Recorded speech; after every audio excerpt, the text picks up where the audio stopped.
Please welcome back Lady Jessica as she reads today for us The Emperor's New Clothes.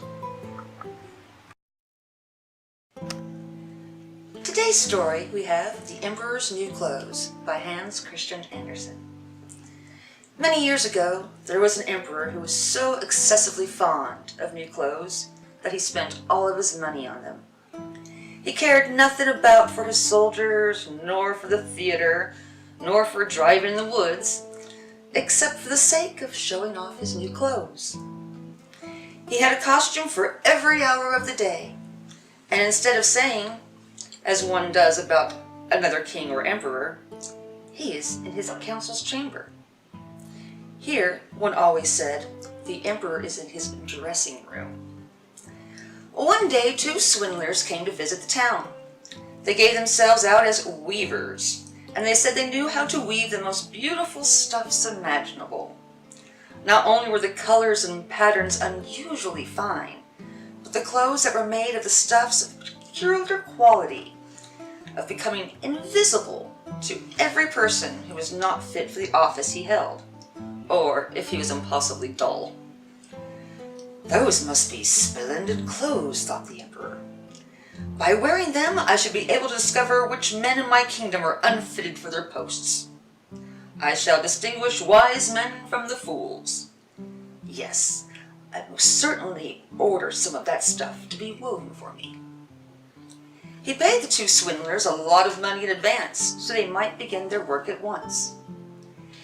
They did put up two looms and pretended to weave. They had nothing whatsoever upon their shuttles. At the outset they asked for a quantity of the finest silk and the purest gold thread, all of which they put into their own bags while they worked away at the empty looms far into the night. I should like to know how those weavers are getting on with the stuff, thought the emperor. But he felt a little queer when he reflected that anyone who was stupid or unfit for his post would not be able to see it. He certainly thought that he'd have no fears for himself, but he thought he would send somebody else first to see how it was getting on. I will send my faithful old minister to the weavers, thought the emperor.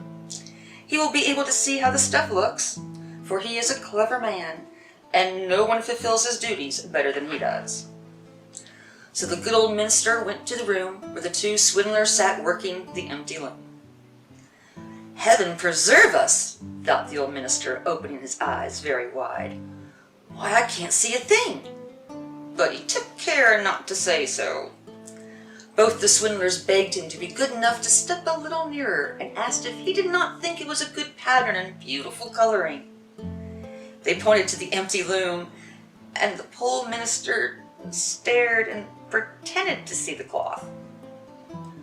Oh, it's beautiful, quite charming, said the old minister, looking through his spectacles. This pattern and these colors, I will certainly tell the emperor this stuff pleases me very much. We're delighted you said so, said the swindlers, and they all named the colors and described the peculiar pattern. The old minister paid great attention to what they said, as to be able to repeat it when he got home to the emperor. Then the swindlers went on to demand more money, more silk, more gold, to be able to proceed with the weaving. But they all put it in their own pockets. Not a single strand was ever on the loom. But they went on before weaving onto the empty loom. The emperor soon sent forth another faithful official to see the weavers, but he too could see nothing at all. Is this not a beautiful piece of stuff? Asked the swindler, showing and explaining the beautiful colors and the patterns that were not there to be seen. I know, I'm not a fool, thought the man, so it must be that I'm unfit for any good post. This is very strange, though. However, one must not let it appear. So he praised the stuff he did not see and assured him of his delight in the beautiful colors and the originality of the design. This is absolutely charming, he said to the emperor. Everybody in town was talking about this splendid stuff. Now, the emperor thought he would like to see it while it was still on the loom. So he selected two faithful officials who had already seen the imaginary stuff and he went to visit the crafty impostors, who were working away as hard as they could on the empty loom. "It is magnificent," said both officials. "Only see, Your Majesty, what a design! What colors!" And they pointed to the empty loom, for they thought there'd be no doubt that others could see the stuff. "What?" thought the emperor. "I see nothing at all. This is terrible. Am I the fool? Am I not fit to be emperor? Why, nothing worse could happen to me." "Oh, it is beautiful," said the emperor. "It has my highest approval." And he nodded his satisfaction as he gazed at the empty loom. Nothing would induce him to say that he could not see anything. The whole suite gazed, but saw nothing more than all the others. However, they all exclaimed to the Majesty, "This is very beautiful," and they advised him to wear a suit of this wonderful cloth on the occasion of a great procession which was about to take place. "It's magnificent! Gorgeous! Excellent!" went from mouth to mouth. They were all equally delighted with it. The emperor gave each of the rogues the title of Gentlemen Weavers. The swindlers sat up the whole night before the day on which the procession was to take place, cutting the air with a huge pair of scissors. They stitched away with needles without any thread in them. At last they cried, "Now the emperor's new clothes are ready." The emperor, with his greatest courtiers, went then himself, and both the swindlers raised one arm in the air as if they were holding something, and said, "See, these are the trousers, and this is the coat, and here is the mantle," and so on and so forth. "It's as light as a spider's web. One might think he had nothing on, but that's the very beauty of it." "Yes," said all the courtiers, but they could not see anything, for there was nothing to see. "Will your Imperial Majesty be graciously pleased to take off your clothes?" said the impostors. "So that we may put your new ones on, along here before the great mirror." The emperor took off all his clothes, and the impostors pretended to give him one article of dress after the other, of the new ones which they had pretended to make. They pretended to fasten something around his waist and tie something on here, and this was the train, and the emperor turned around and around in front of the mirror. How well His Majesty looks in his new clothes! How becoming they are! They are the most gorgeous robes.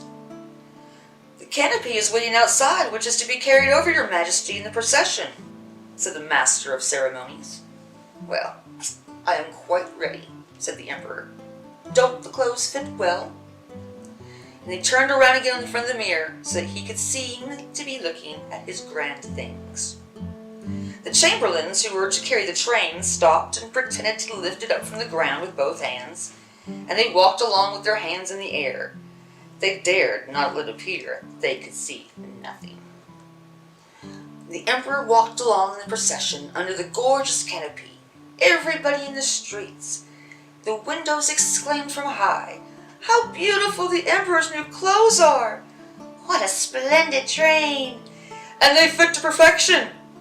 Nobody would let it appear that he could see nothing, for then he would not be fit for his post, or else he was a fool. None of the emperor's clothes had been so successful before.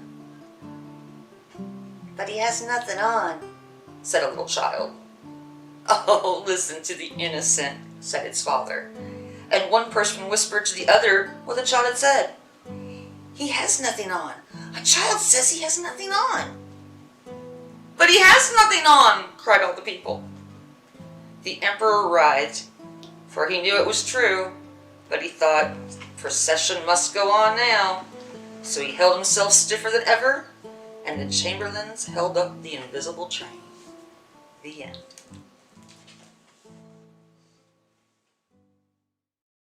Thank you, Jessica, for reading that lovely story, The Emperor's New Clothes.